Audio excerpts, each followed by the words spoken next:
just completely random? And if you have a couple of case studies you've looked at, please share them. Thank you. Emma, always good to connect. So it's difficult to talk of the colours of zones because they call it different spaces, but the zone I'm in now, the zone where just over 1 million children are, is the zone where those children have been killed. Of course, the ceasefire is across the Gaza Strip, though we know there is that yellow line. To the west of that yellow line, where all the Palestinians are, that's where these attacks have occurred. I don't know the rationale. I don't know the reason given. Obviously, there is no real rationale or reason for these 100 or the 20,000 reportedly killed beforehand. I'll certainly share with you some of those anecdotes directly of children killed. The children, of course, I'm seeing, Emma, are the children wounded. The last few days, well, end of last week was particularly bad. There were multiple attacks in the north and again in Khan Yunis, where tents were destroyed after an airstrike there. Emma, to give you a sense of how precarious things are for people here during the ceasefire, in Betla here, families told me that they were only walking out around trying to tend their vegetable gardens because we had clearance to be there, so therefore they felt it was safe. These are families who've gone back. Everyone wants to go back. And a very big shout out to my colleagues who put up the first temporary learning centres and the first health clinics in the north, which helps people when they go back.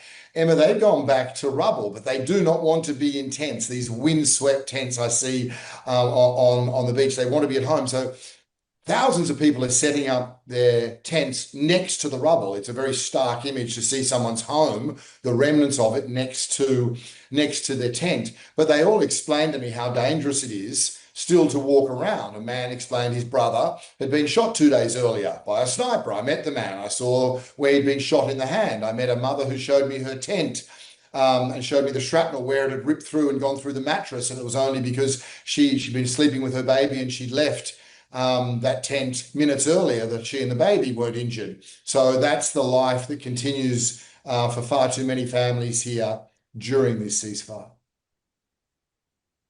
Thank you, James. We've got a lot of hands up, so thanks for your time. In the front to my right here, please, if you don't mind identifying yourself for James's benefit. Yeah, Alexandre Grosbois, AFP. Israel suspended dozens, I think it's 37 foreign humanitarian organizations from accessing Gaza. Can you tell us what impact does it have on the humanitarian situation and the conditions of living there? Yeah, those bans will obviously come into effect in the coming month. But look, blocking international NGOs, blocking any humanitarian aid, much less those critical colleagues, that means blocking life-saving assistance. You know, I walk through Nasser Hospital. I've seen many times the impact of, say, an MSF there. So it means blocking humanitarian assistance. It means less assistance. It means less support on the ground. As you know, international humanitarian law is unequivocal. Aid must reach those people. So it's an obstruction at a time when we have so much to do. It's impossible to overstate just how much still is required to be done here. I mean, UNICEF, we can speak to. We've been able to get 70% of our pre-positioned and pipeline supplies have entered during the ceasefire. Okay, that's extraordinary. I'm talking thousands of trucks just for UNICEF. So we've massively increased the aid, but you need partners on the ground, and it still doesn't meet the need. And I think that tells you everything about what people here have been made to live through without food, water, medicines, without dignity. So if I can. It's fundamentally critical. And my last point, I guess I would say to that is, you know, I think it needs to be asked when you've got key NGOs banned from delivering humanitarian aid and from bearing witness, and when foreign journalists are barred, you know, then is the calculation that restricting scrutiny of suffering of children is going to restrict the consequences. And that is the other question I think that we are very disappointed isn't being asked much more frequently. Why are international journalists still not in Gaza? You know, it's a ceasefire. Yes, in Bethlehem, I'm in a flak jacket. No one else is. I'm not when I'm walking out here in Gaza City. I'm not in the south. I think there needs to be a lot more pressure on allowing international journalists to come in. And I say that because this is my 7th mission. And every time I see the 360-degree devastation, flattening of homes, my jaw drops. It is absolutely as staggering yesterday as it was the first time I saw it more than 2 years ago. Nick Cumming-Bruce, go ahead. Yeah, thank you. Hi, James. Good to see you. I wonder if the ceasefire has at least allowed some streamlining of medevacs of children who have been injured in this conflict, and what update you can give us on that score. And at a time when there's some effort going into getting kids back into some form of education, are you at least able to access the kind of supplies you need to support that? And what are the items that are particularly priorities that you can't receive at the moment? Thank you. Thanks, Nick. To the first point, medical evacuations, that was very much our hope as well. That has not been the case. No, is the short answer. It's still more than 4,000 people. And I think that around half that, around 2,000 children still require medical evacuation. So if we go back to the boy I spoke to, Abid al-Rahman, who I met a few days ago, he will lose the sight in that eye and the other eye is at risk if he doesn't get medical evacuation. He's been on that list for some time now. Same with a little girl I saw in Geneva hospital. Absolutely the same deal. Going the other way, not just medical evacuations going out. So the answer is no noticeable improvement, both on getting children out and approvals and on receiving countries, host countries, European countries, taking those children. A doctor explaining some of the most basic medical equipment that they needed for newborns at Geneva that had been banned, and how some of the supplies only come in when goodwill people will sneak in a catheter or something for a newborn. On the good side, UNICEF has set up an ICU for pediatrics in Geneva. That's the first time Geneva ever had that in its history, a pediatric ward. Education, Nick, good and bad news. Good. It's impossible to put in it to say what is the priority here. As I said earlier, water and sanitation serves every single sector. We were in a famine. Nutrition's critical. If you talk to Palestinians, the two things, it's homes and education. Because of course, so education is central to their recovery. And for them, it's not about just catching up on learning. It's dignity, it's identity, and it's that better future. And by that, I mean, when I've seen water systems, sewage systems repaired, generators repaired without the parts, that's because of ingenuity, that's because of education. When I see 30 students graduating at our Geneva hospital to be surgeons, that's their education. When I see teachers working with very limited supplies, that's because of education. So every Palestinian knows if they are to recover, it's education. So Nick, UNICEF, we've got more than 130,000 children into temporary learning spaces. That's been a remarkable increase, but there's 700,000 children here. We need much more. And to answer your question on supplies, no. So I sit in a temporary learning space with 14-year-old girls who are immaculately dressed, many of whom have incredible English, and there's 3 girls to a desk and there's barely a pencil on the desk. So the most basic school supplies remain restricted. And I'm talking pencils, pens, and notebooks. And that goes as well for recreation kits. Recreation kits are about play. We're talking about the most essential critical materials for children to start to recover from trauma. When I talk to trauma counselors, I say, what are your tools? Their tools, Nick, they say, are 2-part. One is like breathing techniques and the other is drawing. But they don't have paper, they don't have crayons. I see children having had a piece of paper where they've written on both sides and now they're writing on a side again.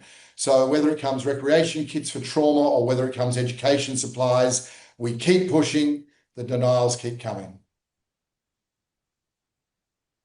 Thank you, James. I apologize for the noises. You know, there's a little bit of a construction. If it gets to be too much, perhaps we can, ask them to stop temporarily and perhaps also raise the volume a little bit in the room.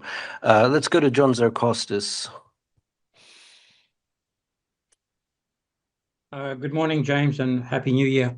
Following up on the details you gave us in the beginning of the briefing, Gaza had one eye hospital. Is that not functioning, or is it repaired and functioning again? And secondly, do you have any data how many children have lost their eyesight completely or partially? Gosh. Hello, John. Very good questions. I don't know on the eye hospital, but we have a brilliant health colleague not far from me. I will find out and come straight back to you after this briefing. And I'm not sure if it's been desegregated that way. It's a very good question on eyesight. Certainly, the 2 wounded children I saw in the last couple of days, both children, it links to Nick's question, both children would recover with surgery that they need, but the surgery cannot be done here. So again, we are still at a point where some basic medical supplies are blocked. And to link back to your point on eyesight, that includes also things for hearing aids, and that includes, things like wheelchairs.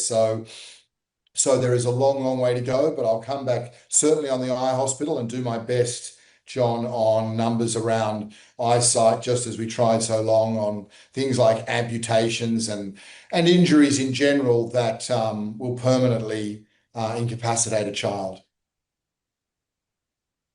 Next up, I've got Gabriela Sotomayor online. Go ahead, Gabriela. Thank you. Good morning to all. Thank you, James.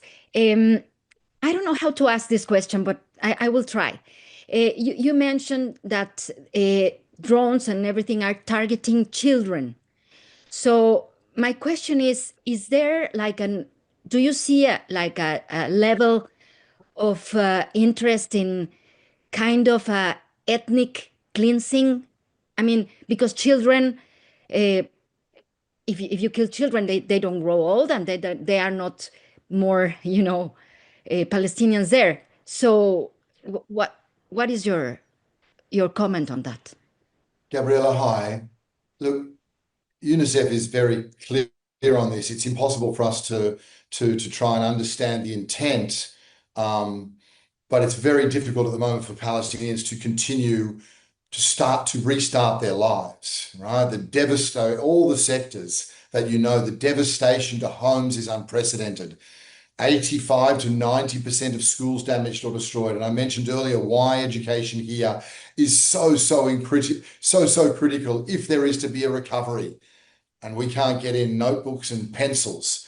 And of course, the 100 children now is remarkable, of course, because it's another 100 families grieving during a ceasefire for children killed. But of course, it's only added on top of 20,000, the reports of 20,000 girls or boys. So there are a whole range of factors, the devastation of agriculture, the devastation of a healthcare system, the famine, Gabriela, there's been very good news that was talked about late last year that for the first time, a minimum food basket. It's like 3 different types of food that children were getting. That's very, very good news. It's very good news. Famine is on retreat. But it simply underlines that this was always man-made. As we've said dozens of times, this was always a political decision. This was engineered. This was not a logistical problem. Once we were allowed to get foodstuffs in, once we were allowed to restart nutritional centres, once we were allowed to get enough emergency nutritional supplies in, then that's the impact it has. But understand that if you're a 2 or 3-year-old child, all or most of your life, you've suffered nutritional deprivation, and that has lifetime consequences, almost impossible to reverse. And some of those consequences are around the intellectual capacity of children. So all those things combined may push somewhere towards the answer you're looking for. Thank you. Thank you. I've got a question from Catherine Fiancon-Bokonga. Go ahead, please. Good morning to all. Good morning, James, and Happy New Year. My question is a follow-up of John's question regarding children who need to go under surgery. Are there children supposed to leave the country and be accepted abroad, and that are who are not allowed to fly out? Are you still waiting for authorizations for these children to leave the country with a parent? Yes, we are. And I have spoken, even in this last trip, to many, many children and families who either, okay, if I think of yesterday, the child will have his leg amputated. The boy we mentioned today, Abid al-Rahman, he will lose sight in an eye, maybe both. The girl in Shifa Hospital may well die. All three of those are absolute candidates for medical evacuation. All three of those have so far been denied. They've been through a formal process. They have all been denied. We're probably still around 2,000 children who require medical evacuation. So we've not seen anything near like the improvement we need, both in terms of getting them out, utilizing the West Bank corridor. If you need more on that, I think Ricardo can speak to it. So it's both about medical evacuations have ebbed and flowed for a time.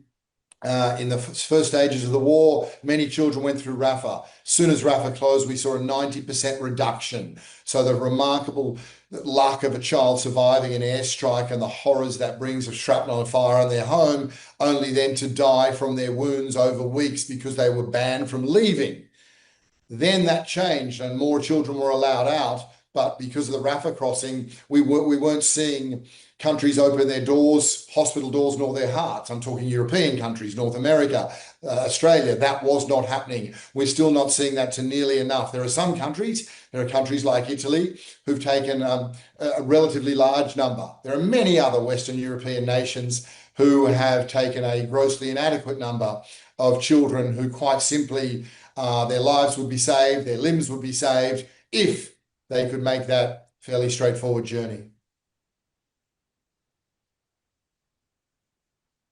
Yeah, just to add to that, when I was last in Gaza, that is what really stayed with me, the amount of parents outside health clinics or temporary shelters waving papers showing that they've done everything they could to try and get their children evacuated from Gaza, and yet things were not moving. And obviously, when you have such life-threatening injuries, as James mentioned, on kids across the strip, and at that time there wasn't a ceasefire, every day counts, and it was just not moving fast enough. And it's beyond just an issue of opening crossings like Rafah, as James mentioned, but also political will from UN member states and countries to absorb that demand and support Palestinian children who are fighting for their lives and yet cannot get the medical attention they so desperately need.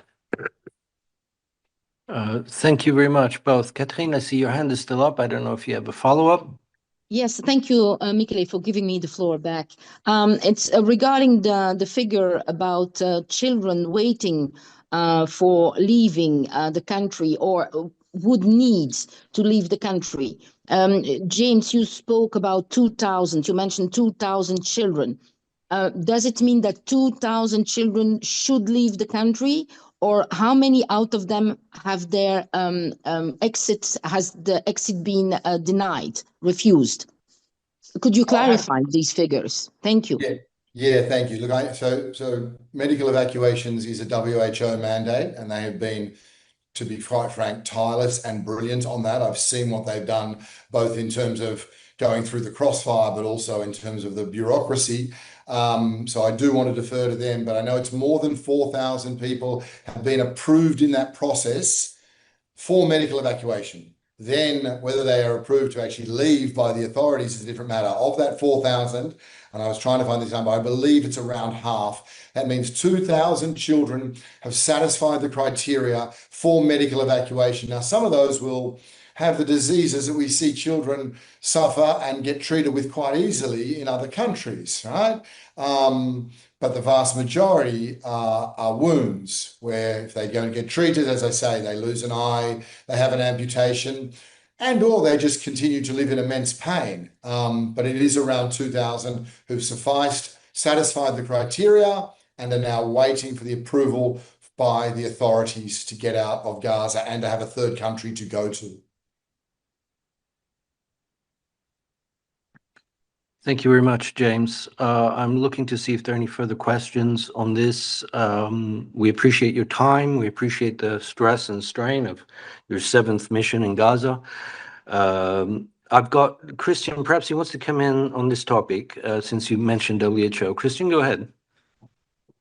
Yeah, thank you very much, James. And Jim, thanks for this update. Just a few words on the evacuation process as it just came up now. And let me remind everybody, we also have a press conference with the DG today at 1:30 this afternoon. But on the topic, one thing, before the conflict, before the war, we had 50 to 100 patients evacuated from the Gaza Strip on a daily basis. Let that sink in. Now the procedure is extremely complicated. It's from starting with a medical doctor needs to refer and needs to certify the need for an evacuation. Then people need to send that recommendation to a referral committee. Finally, this referral committee approves the person and that patient list goes to WHO. This list gets submitted. That's then when people have a referral in hand, but that's the beginning of the process. Unfortunately, it goes further. It needs security clearance at the very end from the Israeli authorities. It needs a country to pick up and accept medevac people and patients and their companions.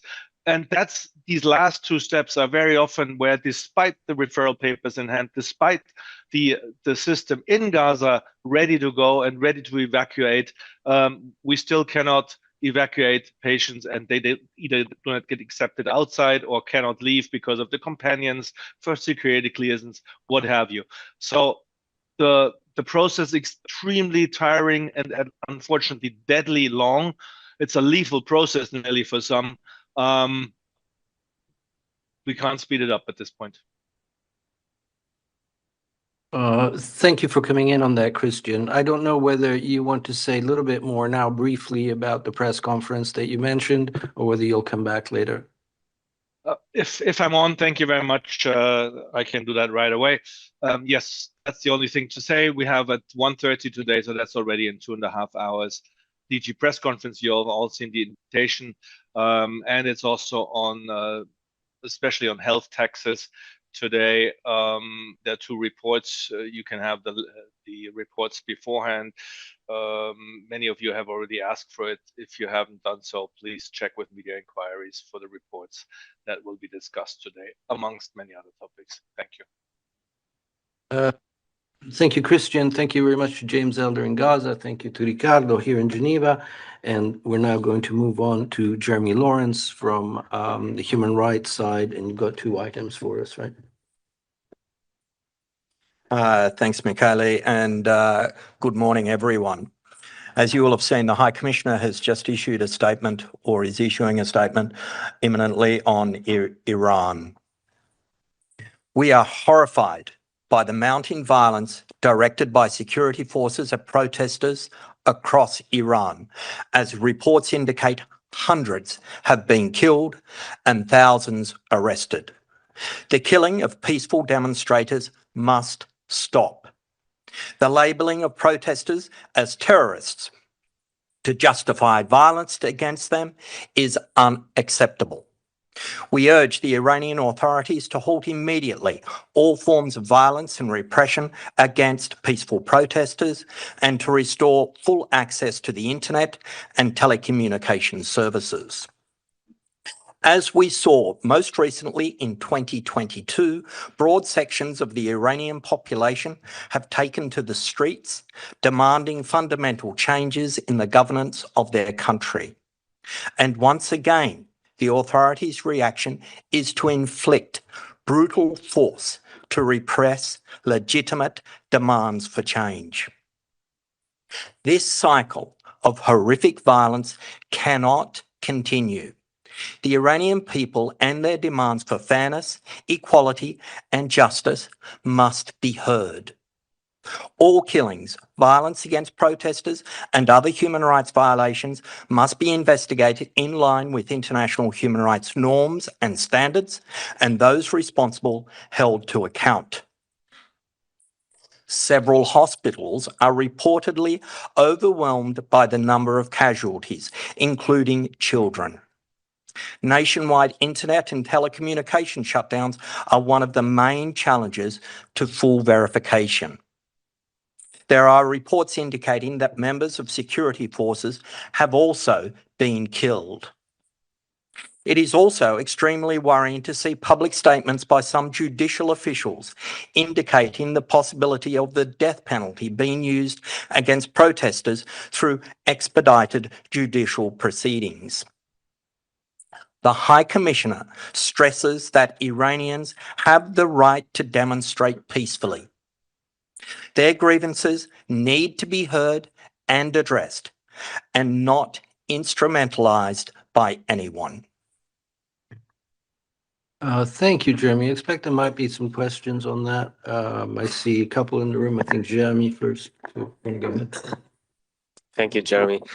Right there. Was wondering, I know communications have been cut, but has your office been able to verify any of the figures around the casualties? And the second question would be, has your office been asking the Iranian authorities access to Iran lately?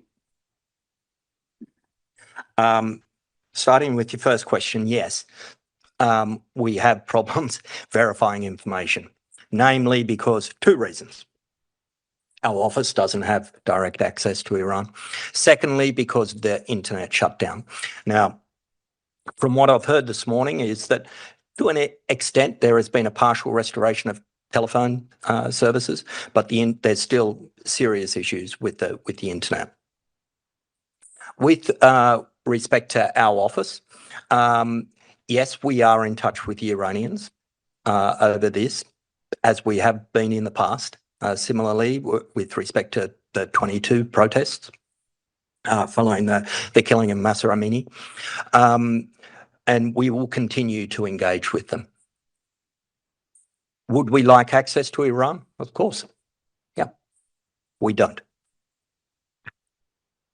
I've got Emma Forage online. Go ahead.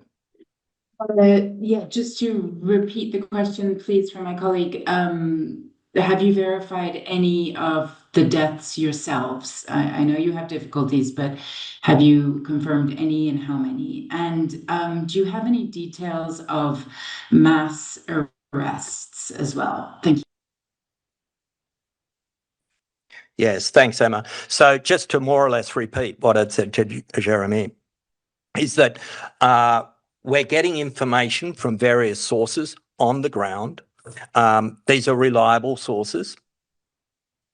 The number that we're hearing is hundreds, and that's what's been reported. I cannot give you a precise verified number. That's not possible. We're just not in a position to do that, I'm afraid. Sorry. With respect to arrests, yes, there are thousands of arrests have taken place. That's what we're hearing, the same. You're probably hearing the same from your sources on the ground in Iran as well. Obviously, the concern is, you'll recall after the 22 protests that there was the threat of the death penalty being imposed against those who participated in the protests. In fact, since those protests in 2022, at least 12 people have been executed directly in connection with those protests. That is our concern at this stage as well. Okay, so we'll go to Alexandre in the room for AFP, and then to Satoko online. Go ahead. Yeah, thank you. The United States has stated its readiness to intervene in Iran. What would be your thoughts on these threats and the potential consequences of such an intervention? First and foremost, as the High Commissioner said in his statement, there is concern that it's been instrumentalized, the protests, and it shouldn't be instrumentalized by anyone. When it comes to human rights, it's protection, the right to protest peacefully. And we'll say that, you've heard us say it here hundreds of times, so nothing changes. And that should be respected by Iran. The excessive use of force in respect to the protests is, a violation of international law. We would like to think the best way forward for this is dialogue, obviously, and for the people of Iran who have got legitimate grievances, for their grievances to be heard and to be able to express them peacefully in demonstrations or otherwise. Thank you. So Satoko, and then we'll go to Jamie in the room. Yes, thank you very much for doing this. You said there are reports indicating that the members of security forces have also been killed. Do you know the number of the security forces who are killed and injured? And secondly, who have been actually attacking the security forces? As you said, Iranians have the right to demonstrate peacefully. Thank you. Again, I'm afraid I'm going to have to disappoint you because I can't give you precise numbers, verified numbers. The Iranian authorities have said a number of their security forces have been killed during the process of the demonstrations. I can't go much more than that. Jamie. Good morning, Jeremy. There have been reports of an opening of some phone lines out of Iran today, calls getting out. Just wondering if you could sort of qualify that in terms of your efforts to collect information about what's going on. Has that given you an opening to get greater information flow from Iran, given that the internet situation is still very patchy? Thanks, Jamie. Yes, we've heard the same reports that telephone services are limited up online. Internet, not so much so. But it's crucial to communicate mostly also to the outside world and to communicate with organisations like ours or other human rights organisations, but most importantly for the people of Iran to be able to communicate amongst themselves. I guess many of them are frightened themselves, and they want to check and know the whereabouts of their loved ones. So to that extent, it's crucially important. But much more needs to be done to ensure the internet is back online. Moussa Sial-Mayadine.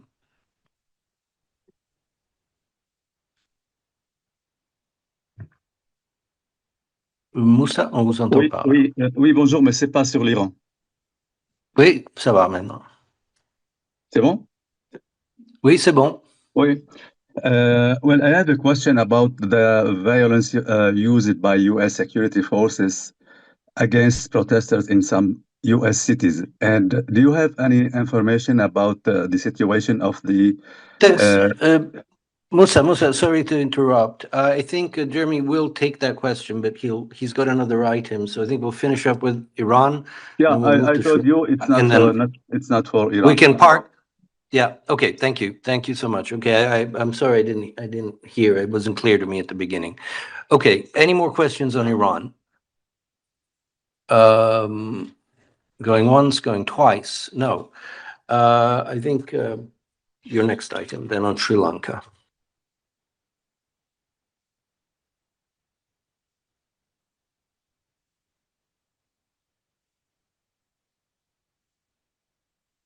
Thanks for your patience. A paper published by the UN Human Rights Office this morning highlights that conflict-related sexual violence in Sri Lanka remains largely unaddressed, with survivors, both men and women, still being denied long overdue justice. Titled, "We Lost Everything, Even Hope for Justice," The brief is based on a decade of monitoring and reporting by the UN Human Rights Office and extensive consultations with survivors, local experts on gender-based violence, civil society and others.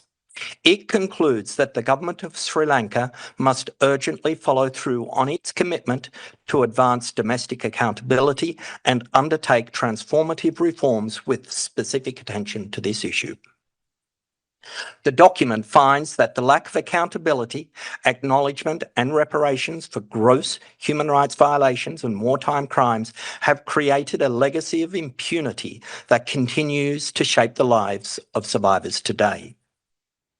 Many victims from the conflict, which ended in 2009, continue to suffer chronic physical injuries, infertility, psychological breakdowns, and suicidal thoughts. Survivors and their representatives described an enduring climate of surveillance, intimidation, and harassment, contributing to underreporting, deep stigma, and the near absence of effective remedies.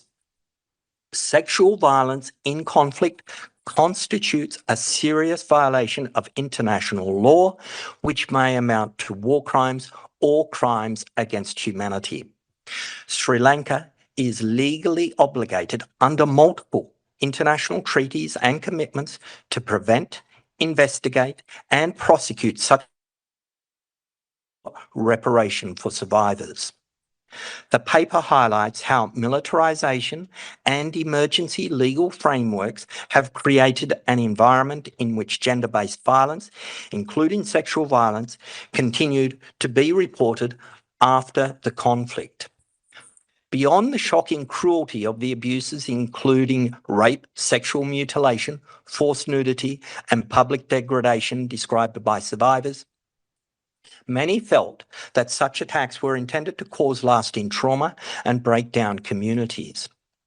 As one survivor put it, sexual violence is a torture that never stops.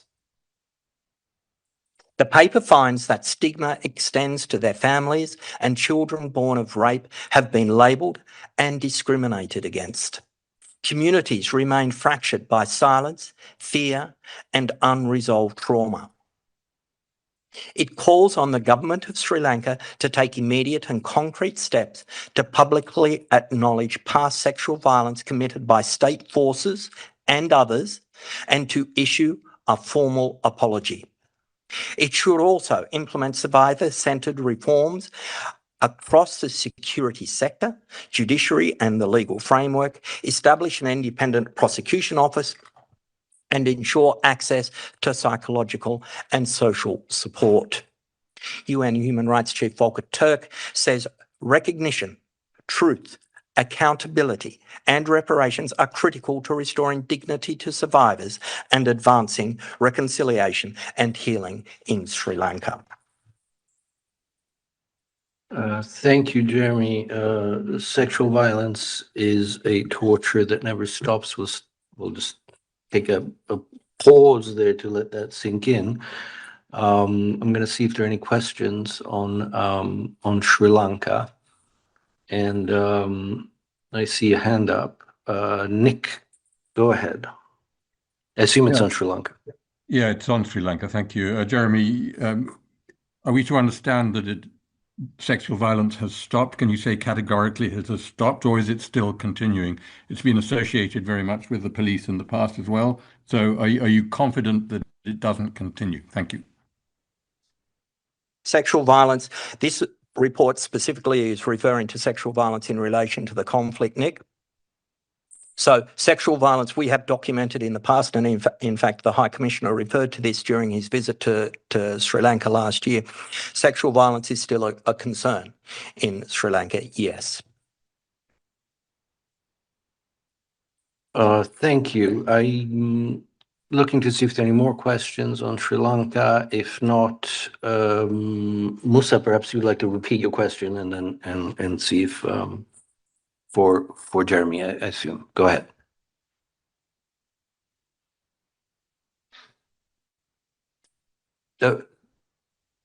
Gabriela, do you have a question on Sri Lanka, or is it on another subject?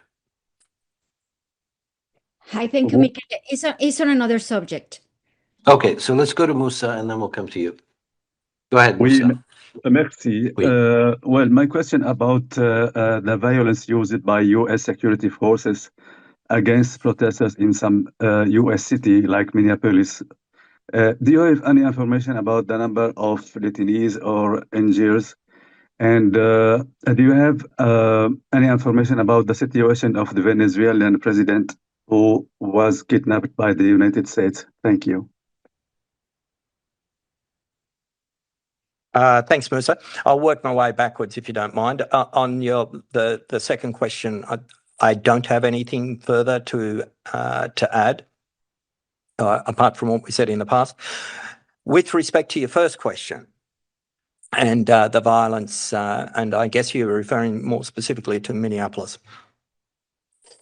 Under international human rights law, the international use of lethal force is only permissible as a measure of last resort against an individual representing an imminent threat to life.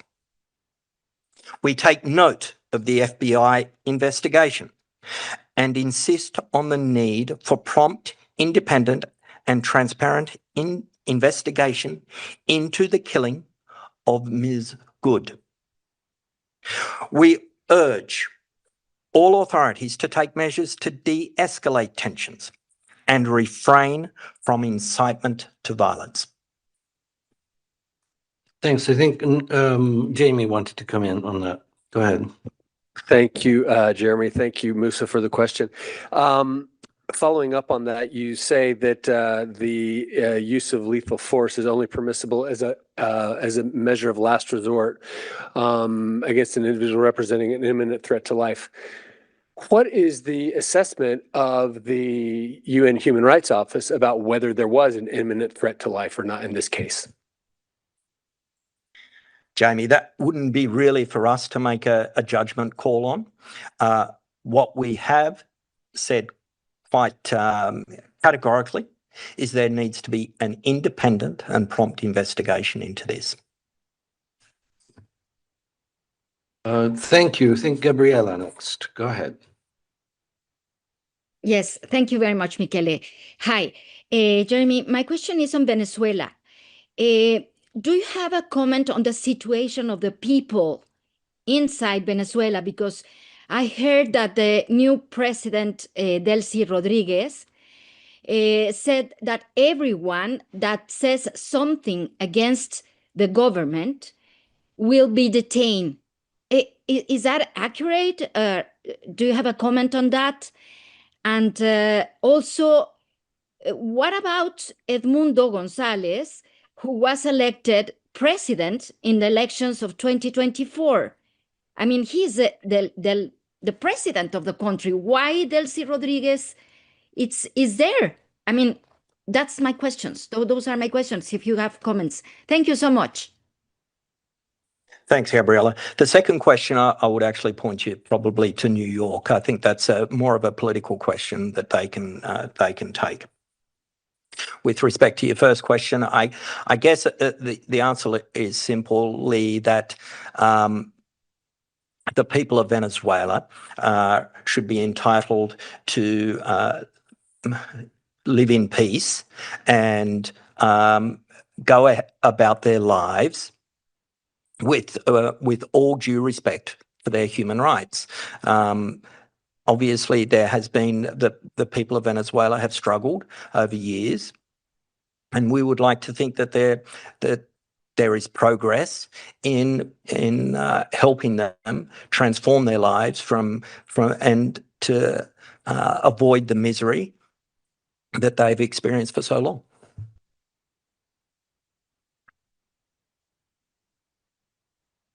Thank you. I don't see any other questions.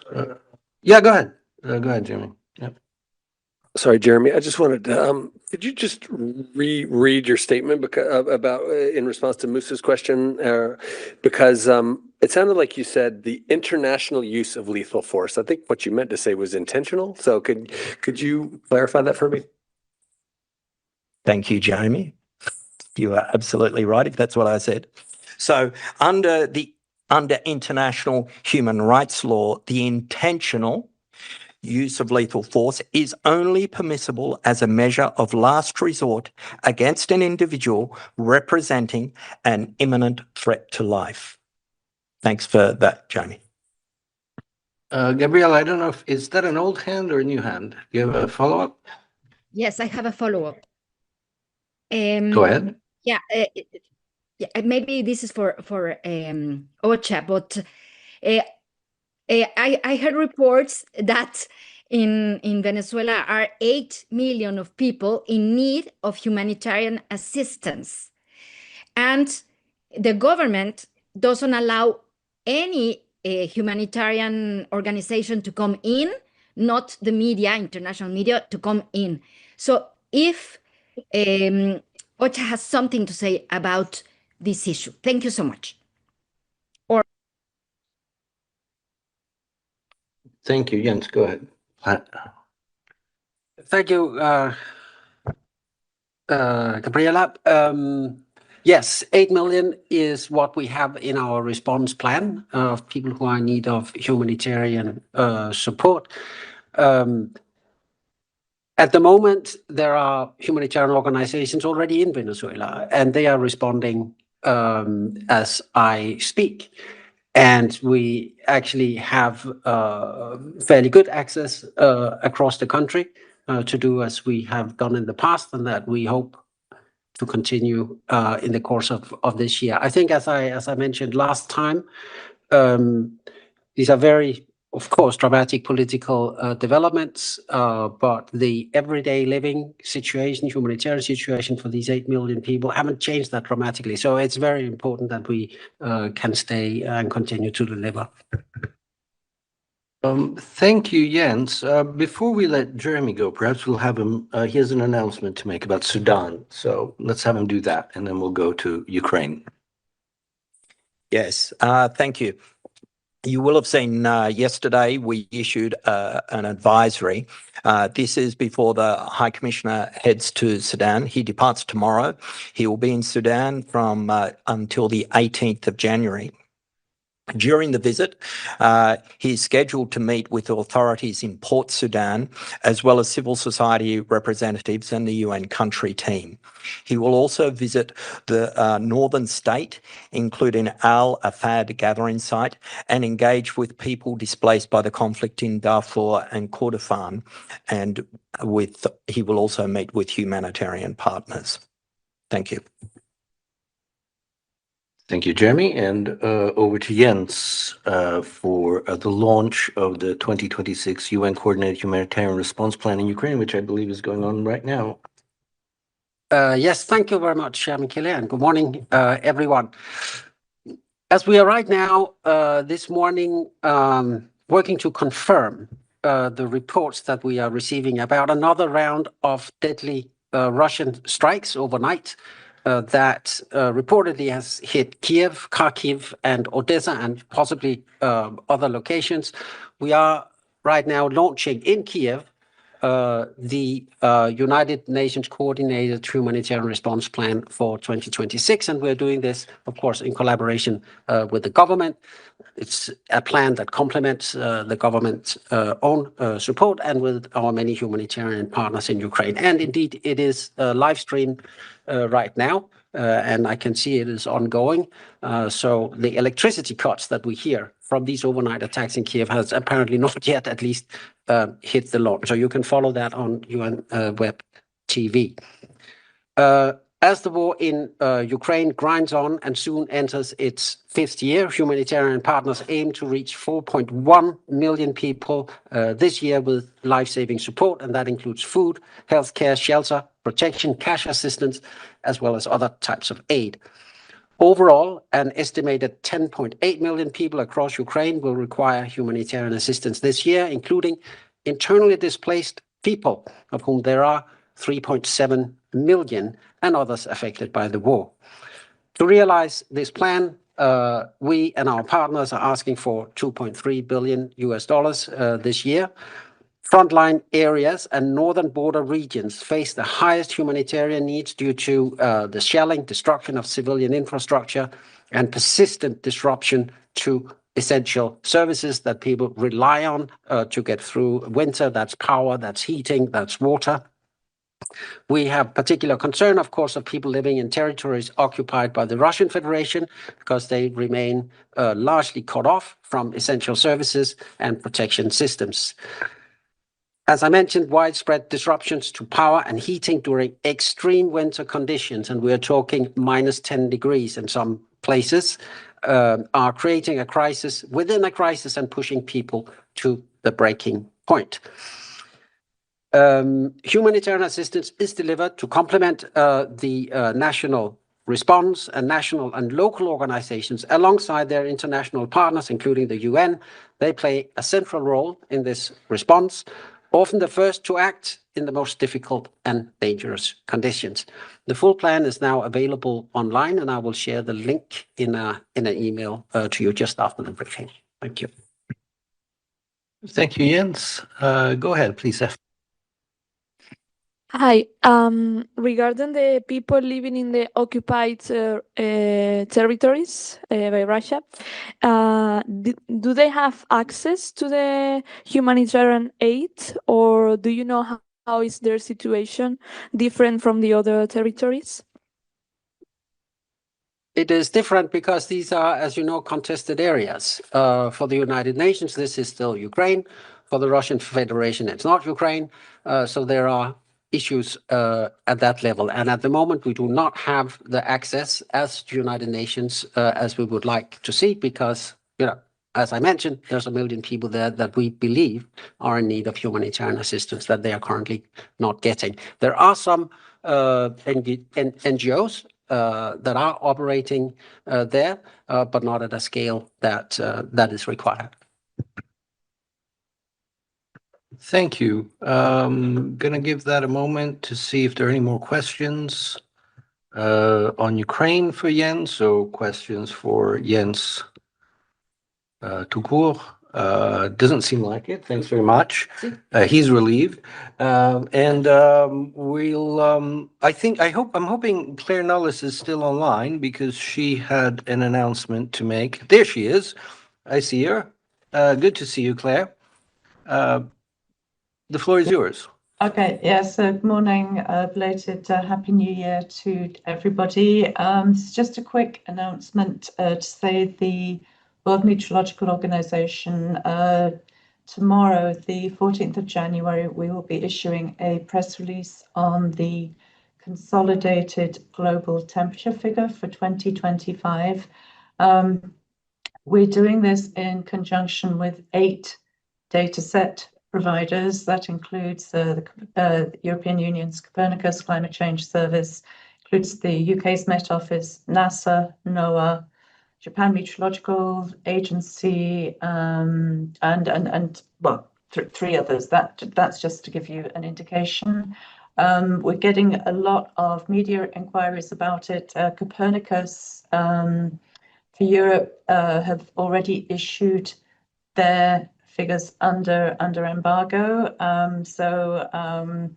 And their embargo will lift at 4 a.m. tomorrow. The WMO press release will be under embargo until 3 p.m. Geneva time tomorrow afternoon. And the reason for this is that we coordinate with NASA and NOAA. And so, you know, we have to be bound by their time frame, and they will be issuing their respective releases at 9 a.m. US time tomorrow. Just to explain, you know, all the data sets have slightly different methodologies, so they, you know, we all have slightly different figures, which is why the WMO issues this, you know, this combined press release, just so decision makers can have, you know, one consolidated figure to work from. So we'll try. It's been a bit of a last-minute scramble, just because we only got the data in late last night, but we will try and issue it under embargo ahead of time. Might not have time for translations, but certainly in English. Thanks. Thank you very much, Claire. I don't see any questions on that. If there's nothing further, no. If there's nothing further, well, I've got just a some announcements regarding, as you know, probably those of you who follow the treaty bodies of the human rights pillar, the Committee on the Rights of the Child resumed this week. They're meeting at Palais Wilson, and they've reviewed the Maldives. I believe it's Ghana today. The review of Uganda has been cancelled. Other countries are under review are Pakistan, Ethiopia, Colombia, Spain, Malaysia, and Malaysia. I think if there are no further questions, I know some of you are covering the WHO DG's press conference this afternoon at 1:30, and so we'll wrap it up there. Thanks very much.